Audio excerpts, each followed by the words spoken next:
Alors, Hugues, on est dans le temps des foins, ça va bien? Ben oui, ça va bien. Good, on est au centre de machinerie du Napois à la Pocatière. Le foin rentre ici en avant, j'imagine? Oui, le foin va rentrer par à l'avant. OK.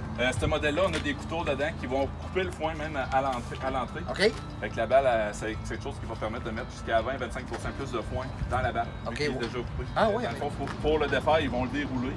Mais s'il est déjà coupé, c'est sûr que ça se défait plus. Ça se défait plus. Ouais. Ils prennent tout de suite la balle puis ils la mettent dans le mélangeur. Dans le mélangeur. OK. Donc, ça facilite le travail, finalement. C'est plus rapide. Tout est fait avec les équipements en fonction de diminuer le temps de travail pour les agriculteurs. Hein? Oui, c'est ça. Ça, un équipement comme celui-là, il a évolué, bien évidemment, là, comme tous les autres. Oui. Qu'est-ce qu'il a changé par rapport à ceux qui ont été faits au départ, là?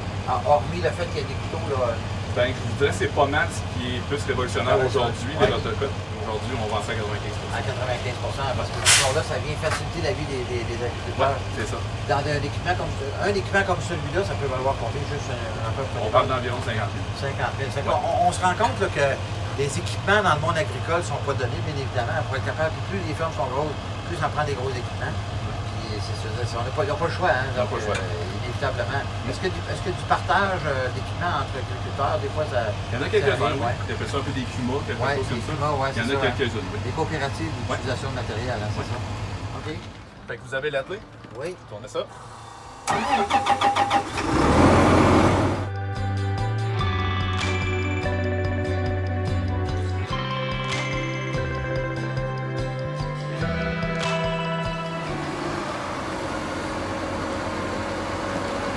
C'est quoi la différence essentiellement entre les deux?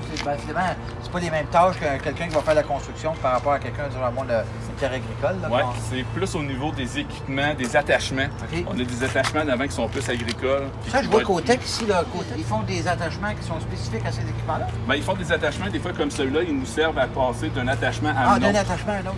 À quoi ça sert exactement sur une ferme? Ben, c'est vraiment de la manipulation. OK. Les balles rondes, des balles carrées. Puis après ça, il y a du grattage aussi dans les étables. Il y en a de plus en plus qui ont des étables à stabulation libre. Oui, absolument, on en a Ils vu vont d'ailleurs, gratter. oui, c'est ça. Ouais. Fait que Alors, ils mettent des balais ou... des balais, des boquettes, des toutes sortes de grappins. choses. Ben, la différence qu'il va y avoir, c'est vraiment au niveau des largeurs pour rentrer dans les Pour endroits rentrer plus étroits. dans les terres, ouais, Il va avoir comme ce modèle-là ici, un modèle télescopique. OK. Fait qu'il va aller, il va aller ça, c'est un bras jusqu'à qui- 14 à 15 pieds. Après, les plus petits modèles, on parle de 45 000 à aller on a jusqu'à 150 000 là-dedans. OK, OK. Ouais. Malgré leur petitesse, Ouais, ben là, c'est sûr qu'on a des plus gros, là, mais comme les plus petits, comme on parle ici, un modèle à peu près de ça, 45 000 à peu près. OK. Ouais.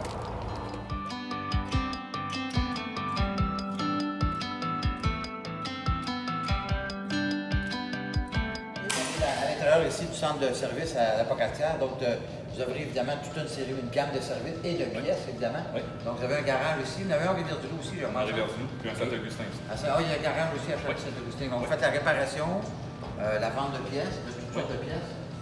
Écoute, évidemment, malgré que c'est des machines qui valent cher, ça finit par brûler.